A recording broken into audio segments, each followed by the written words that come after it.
ఒక comedy film silly ఫిల్మే తీసాము one line Anudeep style one లైనర్స్తోనే చెప్పాము మేము కూడా.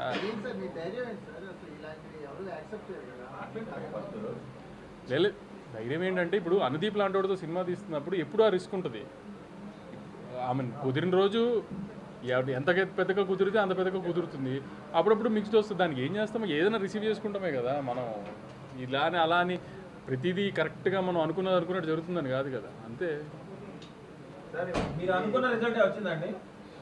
నేను కొంచెం డివైడ్ ఉంటుంది. ఎందుకంటే రివ్యూవర్స్కి ఇలా నచ్చే సినిమా తీస్తున్నానని నేను డెఫినెట్గా అనుకోవాలి. ఎందుకంటే అంటే ఒక సినిమా కావాల్సిన గ్రామర్ అయితే లేదు, అది లేదని తెలిసే తీసాము. అదైతే లేదు. సో రివ్యూస్కి ఇలా నచ్చుతుందని అయితే అనుకోలేదు ఎప్పుడు. కానీ రెగ్యులర్ పబ్లిక్ కూడా ఇటు ఎడిట్ ఇలా ప్యాచీగా ఉంది ఇది అది అంటున్నారు. అసలు అది ఎడిట్ ప్యాచీగా ఉండడానికి తీసుకుందే అలా బ్లాకులు కాదు. ఒక కథని ఫ్లోగా తీయలేదు సినిమాని అసలు. సో అది మరీ అంత డీప్గా టెక్నికల్గా చూశారు. నేను ఫస్ట్ నుంచి అదే చెప్తున్నాను కదా, మీ అందరికి వచ్చి నవ్వుకుంటే వెళ్ళండి, ఖచ్చితంగా మ్యాక్సిమం నవ్విస్తానికి ట్రై చేసి నవ్విస్తాడు. అది దీపనే చెప్పాను నేను. దానికి ఎంతవరకు ఆమెను సాటిస్ఫై చేయగలిగాం లేదో చూసుకోవాలి అంతే. ఇంకా ఈ సినిమాల వరకు కొన్ని సినిమాలు అంతే కదా.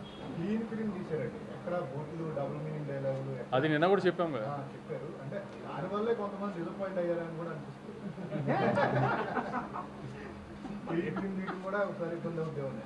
అంటే జనరల్గా అంటే కొంచెం అలా డివైడ్కి సినిమా మీద సినిమా ఎప్పుడు ఆ రిస్క్ ఉంటుందేమో. సినిమా మీద సినిమా తీస్తే ఎప్పుడు ఆ రిస్క్ ఉంటుందేమో. కానీ నేను మళ్ళీ చెప్తున్నాను, సరే కొంచెము ఆమెను కథ ఇటు గురించి డిస్కస్ చేస్తున్నారు అన్నీ ఓకే. కానీ ఇప్పుడు కూడా నాకు డిస్ట్రిబ్యూటర్స్ నుంచి ఫీడ్బ్యాక్ వస్తుంది కదా.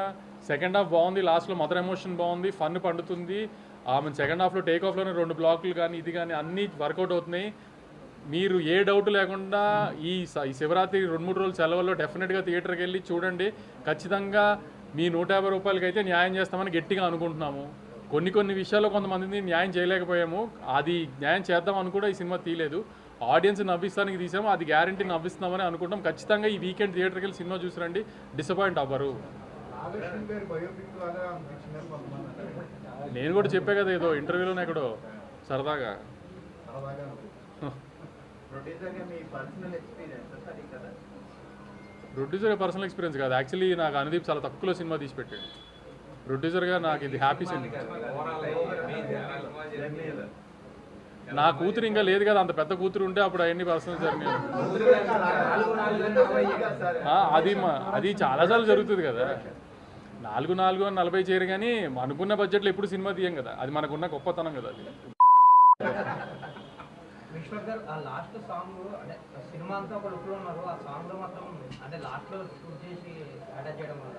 ఇట్లనే అది మన యమదొంగ చూసి ఇన్స్పైర్ అయింది. డెఫినెట్లీ డ్రీమ్ సాంగ్ కదా సార్, కొంచెం డ్రీమింగ్ ఉన్న అట్లా అంతే. మీ కాంపౌండ్ లో ఉన్న ప్రతి ఒక్కరిని డైరెక్టర్లీ ఆర్టిస్ట్ అందరినీ వాడేశారు. ఏంటి కళ్యాణ్ సినిమాల్లో అనుదీప్ సినిమాల్లో కళ్యాణ్ ఆళ్ళ అది అంతా కామన్ కదా. అది ప్లస్ మావాడికి ఇప్పుడు కొంచెం యాక్టింగ్ గొలవ వచ్చేసింది బాగా కళ్యాణ్కి.